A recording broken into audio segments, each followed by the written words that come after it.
여러분, 가인이 동생 아벨을 들로 데리고 나갔습니다. 그리고 들에서 동생을 돌로 쳐 죽여버렸죠.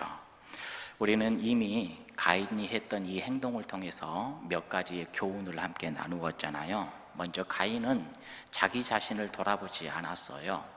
하나님께서 그에게 지적했거든요. 7절에 네가 선을 행하였으면 어찌 낫을 들지 못하겠느냐. 선을 행하지 아니하면 죄가 문에 엎드려져 있느냐. 죄가 너를 원하나 너는 죄를 다스려야 된다. 이렇게 이야기를 했죠. 하나님은요, 그가 어떤 문제가 있는지 알려주었어요. 왜 네가 나에게 예배했고 제사 드렸는데 내가 너를 받지 않았는지 하나님께서는 분명히 그에게 말씀해 주셨습니다. 근데 이 말씀을 귀담아 듣지 않았어요. 결국 죄를 다스려야 될 사람이 이 사탄의 괴계를 멀리하고 하나님의 뜻대로 하나님의 말씀대로 되어야 될 사람이 죄에게, 사탄에게 자신을 내어주는 사람이 되었다는 것을 우리는 함께 보았습니다. 특별히 하나님이 제사를 받지 않는 원인을 누구에게 탓했어요? 아벨에게 탓한 사람이었어요.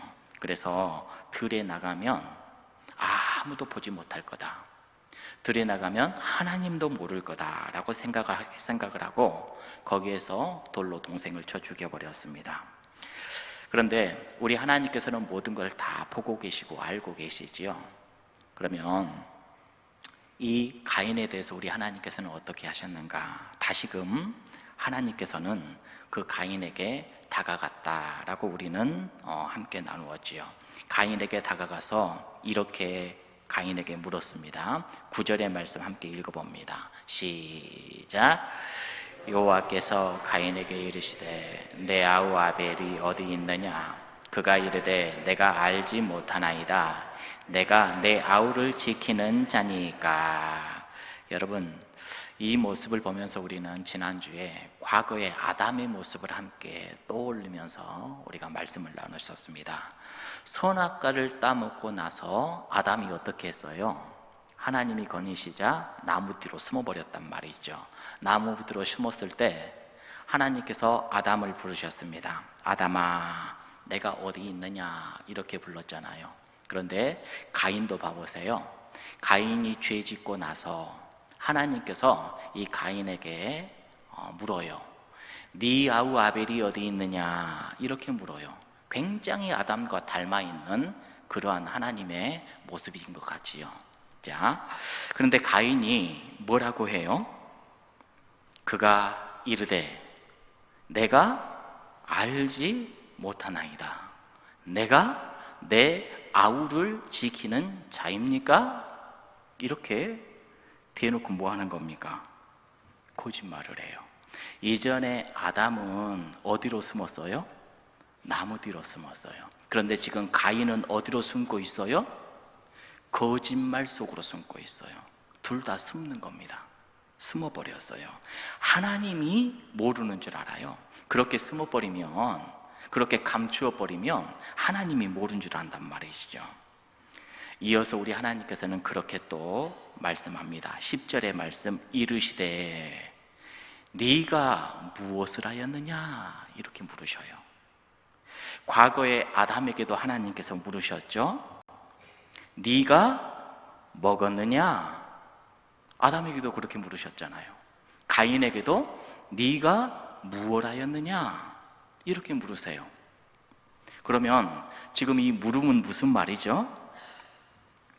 네가 지금 무슨 짓을 했는지 하나님이 아신다라는 걸, 모르신다라는 걸 알고 있고, 너 거짓말을 하는데 너 무엇을 했어? 지금 마음을 찌르는 겁니다. 그러면서 하시는 말씀이 뭐예요?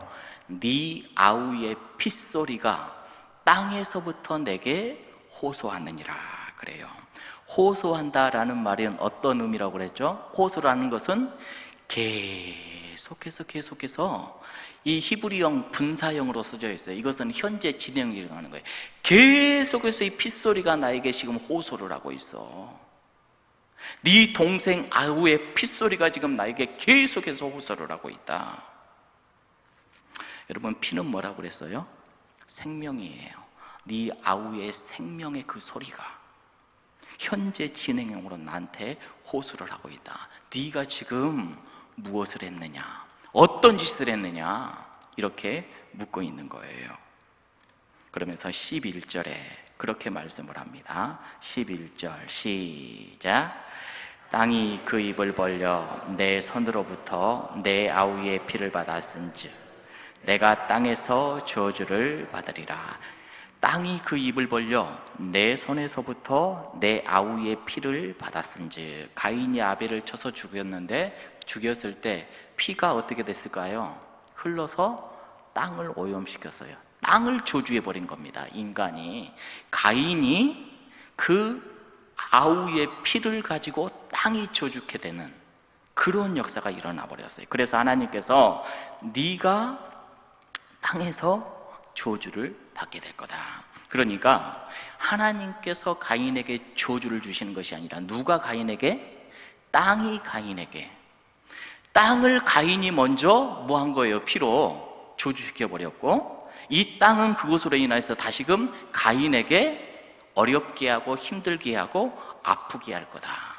이렇게 이야기를 하는 겁니다. 과거에 아담에게도 땅의 소산으로 주지, 땅의 소산을 그냥 주지 아니하고 네가 땀을 흘리고 고생하고 애써야지만 소산을 준다고 했는데, 마찬가지 가인에게도 네가 사람의 생명으로 땅을 더럽혔으니까, 땅을 저주케 만들어 버렸으니까 거기에 합당한 심각한 대가를 땅으로부터 받을 거다. 그래서 13절의 말씀, 12절의 말씀 뭐라고 하는가? 12절 시작. 네가 밭을 갈아도 너는 땅에서 피하여 유리하는 자가, 아무리 밭을 갈아도 네가 땅에서 주는 그 효력으로 너는 살아갈 수가 없다. 땅이 너에게 절대로 주지 않을 거다. 그리고 너는 땅을 피하여 뭐하는 자가 돼버린다고요? 유리하는 자가 될 거야. 이거 하나님께서 그렇게 하는 것이 아니라 땅이 너를 그렇게 만들어 버릴 거야 그랬어요. 자, 그러자 이제 중요한 13절의 말씀이 나와요. 13절에 뭐라고 하는가? 가인의 말입니다. 시작. 가인이 여호와께 아뢰되 내 죄벌이 지기가 너무 무거우니이다. 여러분, 우리 성경의 번역에는 빠져 있는데요, 히브리 원문에는 헨이라는 단어가 들어가 있어요. 가인이 여호와께 아뢰되 헨이라는 단어가 거기에 들어가 있는데, 이 헨이라는 단어가 뭐냐면 보소서라는 단어예요. 가인이 여호와께 아뢰되 보소서, 내 죄벌이 치기가 내가 너무나도 무겁습니다. 여러분, 이 의미가 무슨 의미인 것 같아요? 우리가 저 말씀을 딱 봤을 때, 내가 잘못했는데, 내가 이 벌을 받는데 너무 벌이 무거우니까 좀 줄여주실래요? 우리는 보통 이런 의미로 받아들이거든요. 그런데 그런 의미가 아니에요. 그런 의미가 아니야. 하나님, 보소서, 내 죄벌을 지기가 너무나도 무겁습니다. 이 진다라는 말의 히브리 말은 나사입니다. 보소서 하나님, 이거 내가 감당할 수 없는 엄청난 죄를 내가 지어버렸습니다. 이거예요. 그러니까 나는 씻을 수 없는 죄인이 되어버렸습니다. 나는 죄인 중에 죄인입니다. 내가 이제 깨달았습니다. 나는 죄인입니다. 이런 의미예요. 너무 무겁습니다. 그러니까 좀 가볍게 해주십시오. 무겁다, 이 말이 이렇게 돼 있으니까 이런 의미로 받아들이는데, 그게 아니에요. 가인이 내가 지은 죄가 나는 감당할 수 없을 만큼 큰 죄입니다. 이런 의미라는 것이죠. 자, 그래서 보세요. 하나님께서 정확하게 가인의 죄를 지적해 주기까지, 가인은요, 동생을 죽여놓고 그것이 하나님 앞에 죄라는 사실을 몰랐어요. 왜요? 감추어져 있으니까 이게 죄가 아니다 생각을 했거든요. 숨기면 끝날 줄 알았어요. 그런데 하나님께서 가인에게 그 죄를 명확하게 짚어주시죠. 네가 행한 그 짓은 너 스스로 영원토록 해결할 수 없는 엄청난 죄이다. 핏소리, 생명의 소리가 현재 진행형으로 나에게 계속 호소를 하고 있는 것이다. 네가 생명의 이 증표인 피, 이 피를 흘린 것 자체가 땅을 저주한 것이고 그 땅으로부터 너는 유리하는 자가 될 것이고 거기에 있는 소산을 너는 얻지 못할 거야. 하나님으로부터 네가 지은 죄가 무엇인지를 가인이 듣는 순간 가인이 깨달은 겁니다. 하나님, 보소서. 나라는 사람이 그렇게 큰 죄를 지어버렸습니다.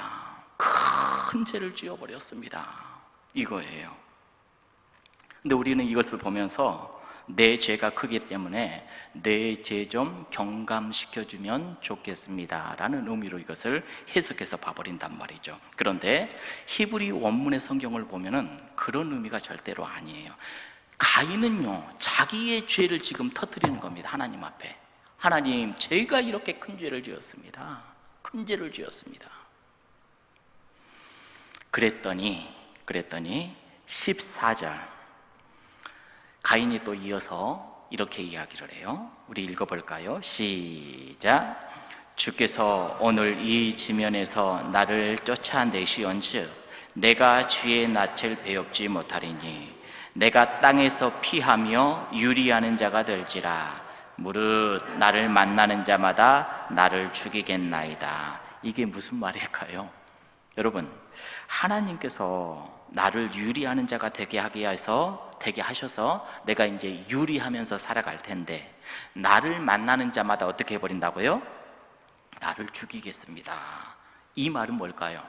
이 말 또한 13절과 14절을 이어서 우리가 보면 내가 죽을 죄를 지었단 말이죠. 어디를 가든지 나는 어떤 사람이든지 간에 죽어 마땅한 사람이라는 거예요. 나는 죽어 마땅한 이런 사람입니다. 이런 이야기예요. 자, 근데 가만히 저 말씀을 보면서 여러분 궁금한 것을 하나 여러분들 찾아내 보실래요? 주께서 오늘 이 지면에서 나를 쫓아내시온즉 내가 주의 낯을 배웁지 못하리니 내가 땅에서 피하여 유리하는 자가 될지라. 마지막에 보니까 무릇 나를 만나는 자마다 어떻게 한대요? 나를 만나는 자. 지금 가인은 누구를 만날까요? 권삼일 장로님 캐치하셨어요? 저거 누구를 만날까요? 가인은 지금 세상 창조를 우리 하나님이 하셨는데 그 땅에는 누가 있어요? 누가 있죠? 아담이 있고 하와가 있고 가인이 있고 아벨은 죽어버렸고 셋 있는데 나를 만나는 자마다 나를 죽이겠나이다 그랬어요. 그러면 또 다른 사람이 있어요? 없어요? 있죠? 있어요? 없어요? 정장로님 이거 어떻게 해결을 해야 돼요? 사람이 또 있다고 그러네요. 예. 여러분, 제가 이전에 청소년부 청년들 성경 공부하면서 이런 질문들 참 많이 받거든요. 과연 다른 사람들이 또 있는가? 창조를 하시고 나서 아담과 하와, 가인과 아벨 이 넷밖에 없었고 한 명은 죽어버렸는데 또 누가 있다라는 말인가? 이거 어떻게 봐야 돼요, 여러분들? 여기에는요 많은 설들이 있습니다. 많은 설들이 있어요. 그 설 중에서 우리가 제일 이해하기 쉬운 설이 있는데 설은 뭐예요? 우리가 그냥 생각해내는 거예요. 예. 아담과 하와가 가인과 아벨만 낳은 것이 아니라 더 많은 사람을 낳았을 것이다 막 이렇게 이야기하는 사람도 있는데, 자, 우리가 이 부분에 대해서 이렇게 생각을 하시면 돼요. 지금 온 세계가 뜨거운 스포츠가 지금 시작이 됐죠. 뭐가 시작이 됐어요?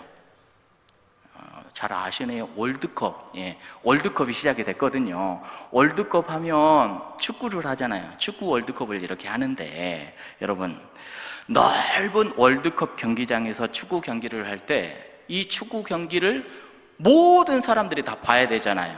그럼 어떻게 해야 돼요? 다 경기장 안으로 들어갈 수 없으니까 TV를 통해서 우리가 많이 보죠. 방송국에서 TV를 이렇게 생중계를 해줍니다.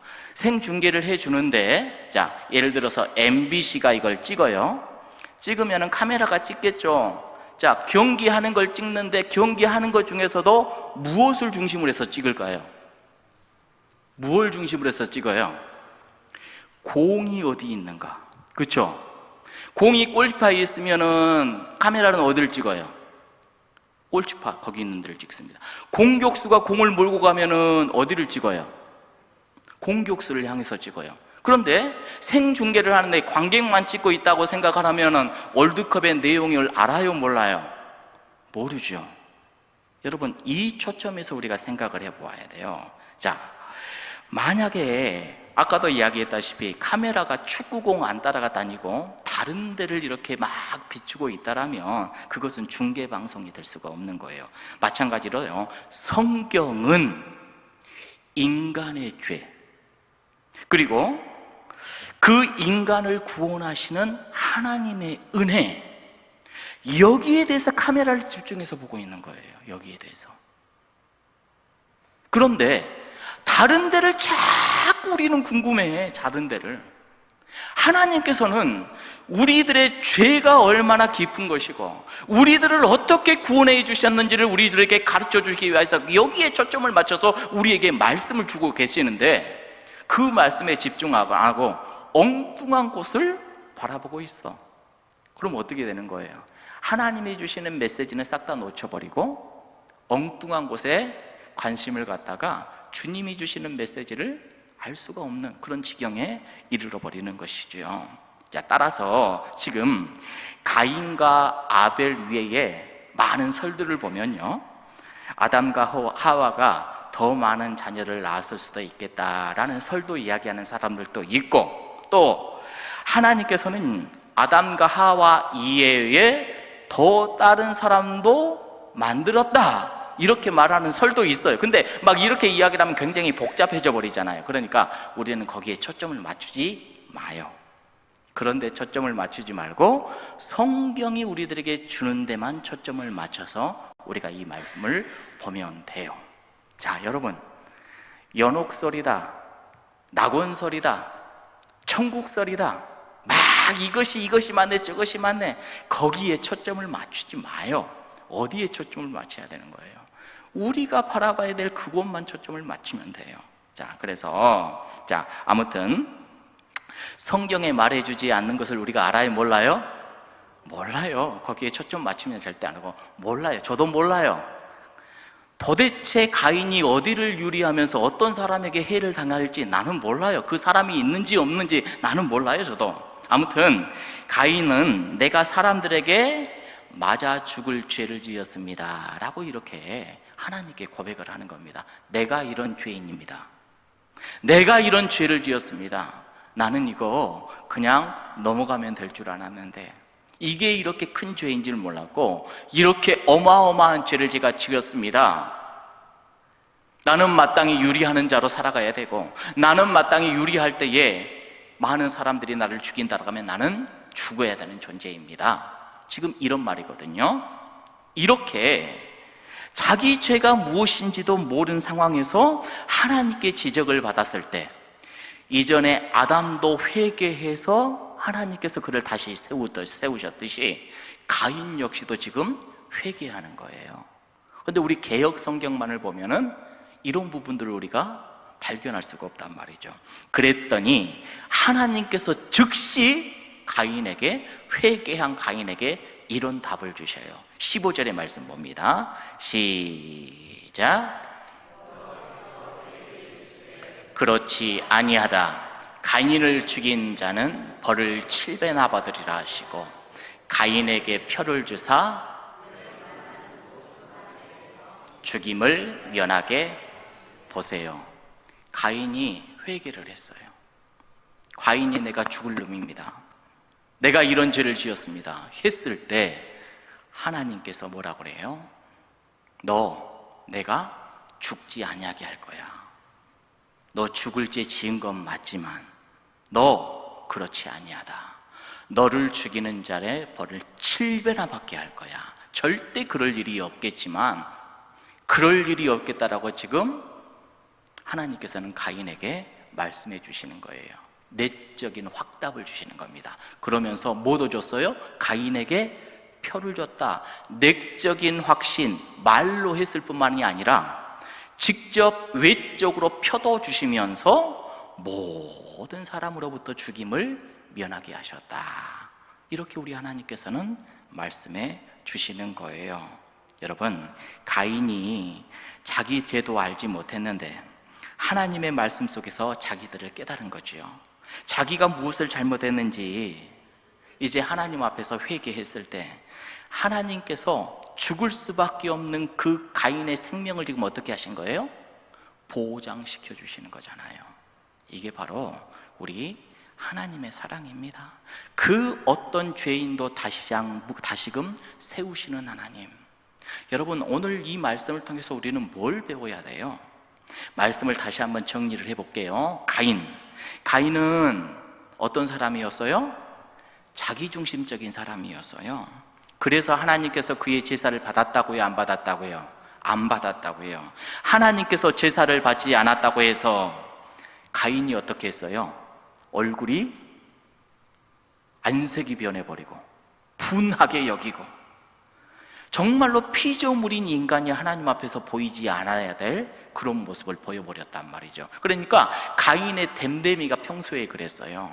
네 안색이 변하면 어찌미냐, 네가 선을 행하지 않으냐으면 어찌 얼굴을 못 들어, 이렇게 지적을 해주셨거든요.